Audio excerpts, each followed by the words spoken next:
चंचल शर्मा है काशीपुर से।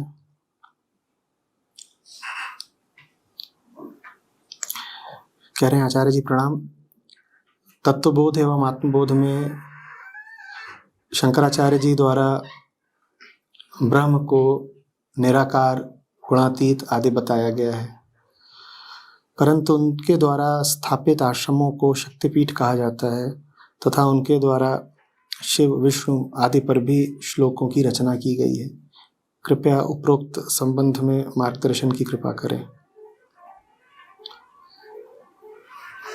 चंचल, ब्रह्म गुणातीत निराकार निश्चित है, लेकिन जिससे ब्रह्म की बात की जा रही है वो तो गुणों का ही सौदागर है। वो तो रूप और रंग और आकार के अतिरिक्त किसी को जानता नहीं।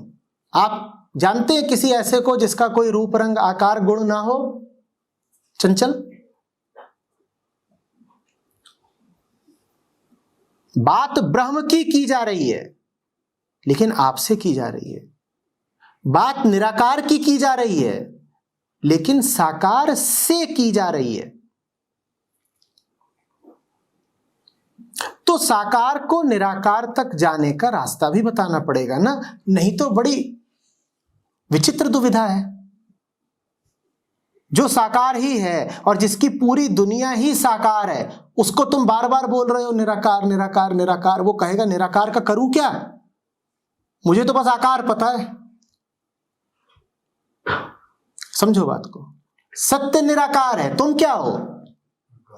साकार। अब साकार से मैं बार बार बोलूं कि वो ऊपर परमात्मा निराकार है, तो वो सर्क हो जाएगा और परेशान हो जाएगा।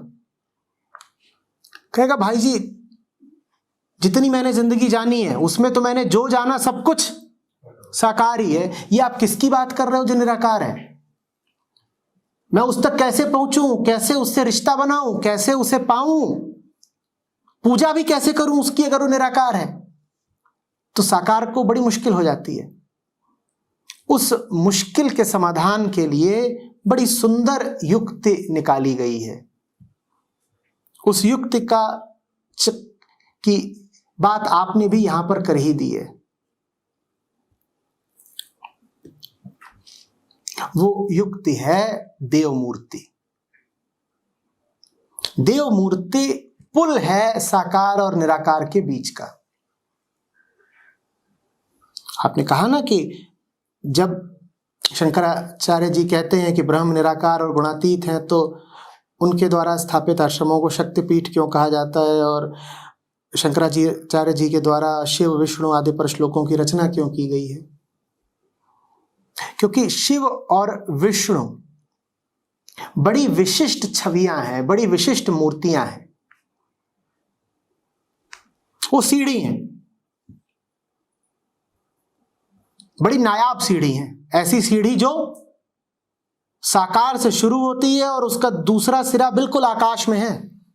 जमीन को आसमान से मिलाने वाली सीढ़ी है वो। ये मूर्ति का काम होता है। शिव विष्णु माने छवियां, मूर्तियां सर्वप्रथम है ना, वो मूर्त है। ब्रह्म अमूर्त है, विष्णु मूर्त है। उनकी अभिकल्पना, उनकी रचना बड़े बोध से, बड़े ध्यान से हुई है कि साकार व्यक्ति, साकार मन जब इन साकार मूर्तियों पर ध्यान करेगा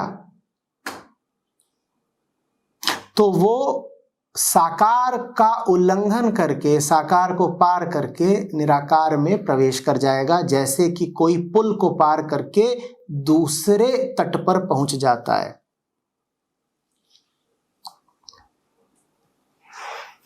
तो मूर्ति इसलिए है ताकि तुम अमूर्त तक पहुंच सको। मूर्ति मूर्त के लिए है।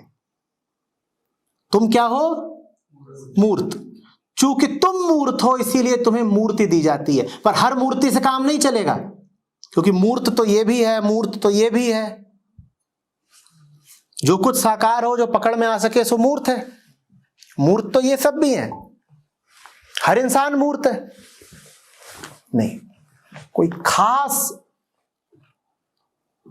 मूर्ति चाहिए होती है। शिव विष्णु वो खास मूर्तियां हैं, विधियां हैं, तरकीब है, पुल है, सीढ़ी है। जितने तरीके से कहो उतने तरीके से बोलो, इस पार से उस पार ले जाते हैं।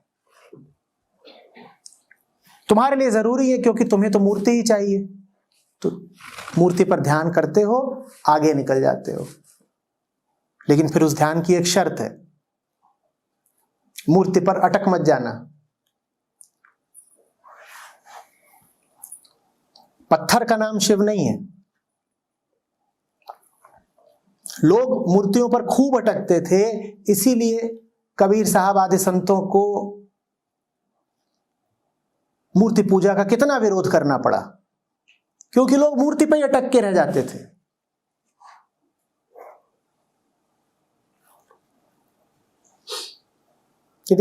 कितनी मूर्ख दुनिया है जो मूर्त पूजन जाए।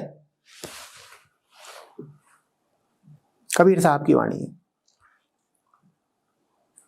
कि कितनी मूर्ख दुनिया है जो मूर्त पूजन जाए, तासे तो चक्की भली जाका पीसा खाए।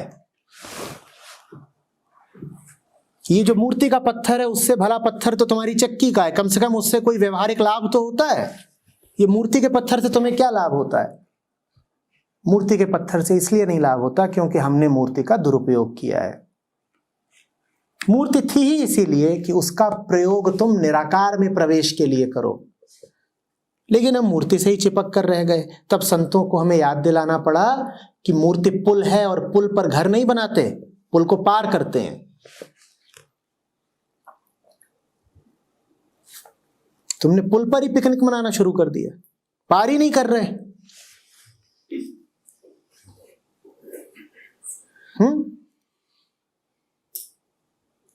ये मूर्ति पूजा ही सब कुछ हो गई, लेके मूर्ति घूम रहे इधर से उधर, भूल ही गए कि मूर्ति का उद्देश्य क्या था।